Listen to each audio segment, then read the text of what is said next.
So, welcome back to the second part of my introductory lecture on Kubla Khan.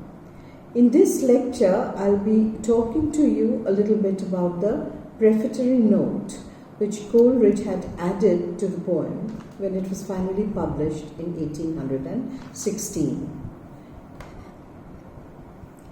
In Xanadu did Kubla Khan a stately pleasure dome decree, where Alph, the sacred river, ran through caverns measureless to man, down to a sunless sea. With these words, Coleridge invites his readers into the magical and mysterious world of Kubla Khan, a vision in a dream, a fragment.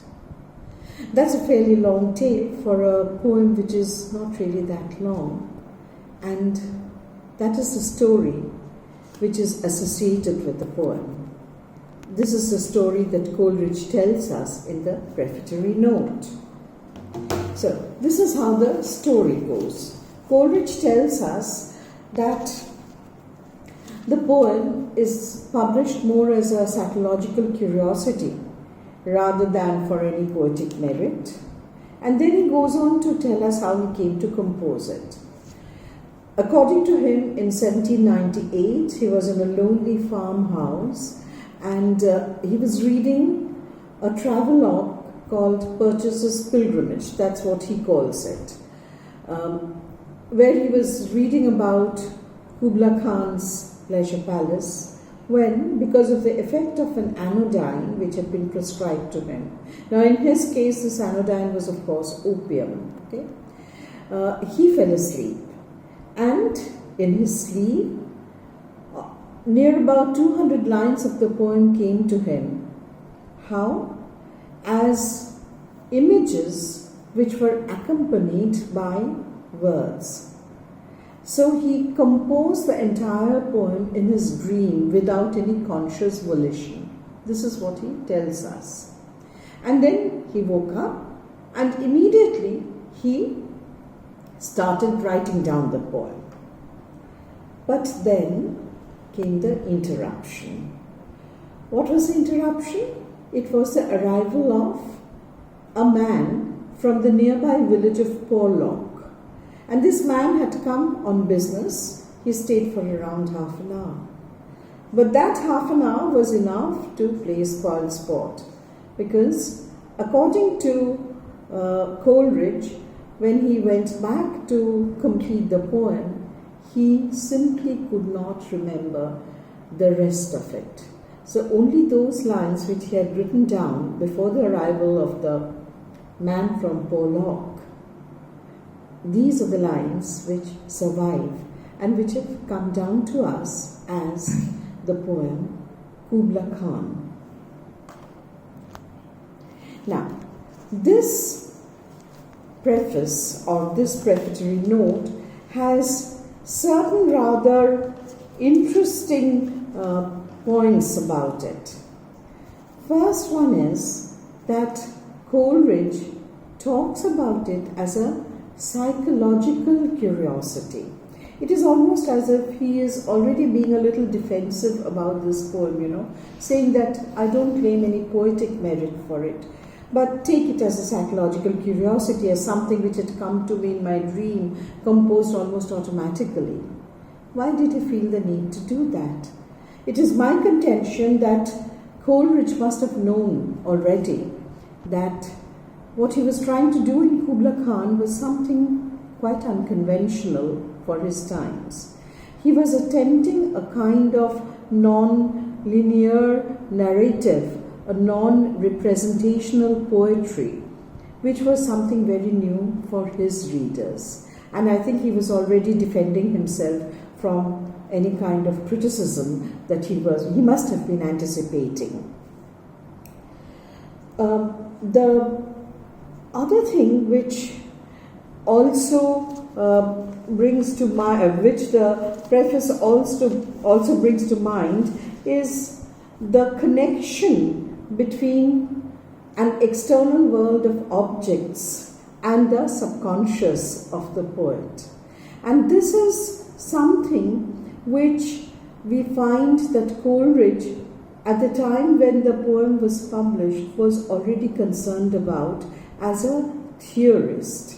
Because you must remember that this is the time when he had already dictated the Biographia Literaria, which was going to be published the next year. And in the Biographia also we find that Coleridge does address these points to a large extent.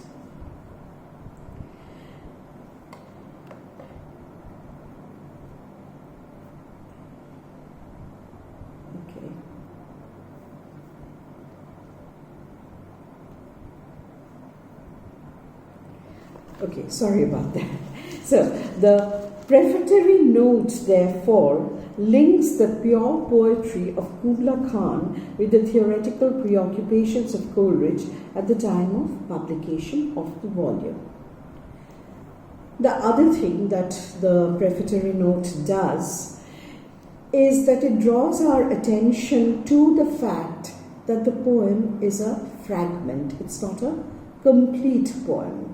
And it has been said that, had Coleridge not pointed that out, maybe we as readers would not have really noticed that it's not a complete poem. But Coleridge deliberately does that. And probably that has something to do with the fact that the fragment was a rather popular romantic form. The fragment was popular because it was part of a whole. There was a certain suggestiveness about a fragment. It was not something that was complete, but it was something that was suggestive. It was something which, as Coleridge would later on say, it did not say, it communicated. And this was the importance of the fragment as a form to a romantic poet. And that is probably the reason why Coleridge also mentions the fact that this poem is not a complete poem, it's a fragment, it's a part, it's a symbolic part. So by emphasizing the fragmentary nature of this poem, he is also placing it firmly in the newly emerging symbolical tradition of poetry. It is a poem which invites the readers to feel and respond. It is not a poem in which the poet preaches, but it is a poem which invites the reader's own responses, which is why Kubla Khan has been open to so many interpretations down the years. So I would like to conclude by saying that the prefatory note, therefore, subtly conditions our response to the poem, as without it, we may not have even noticed the fragmentary nature of the poem, as by itself, it has a quality of perfection, almost as complete as the stately pleasure dome decreed by Kubla Khan. Thank you for listening in. More in my next lectures.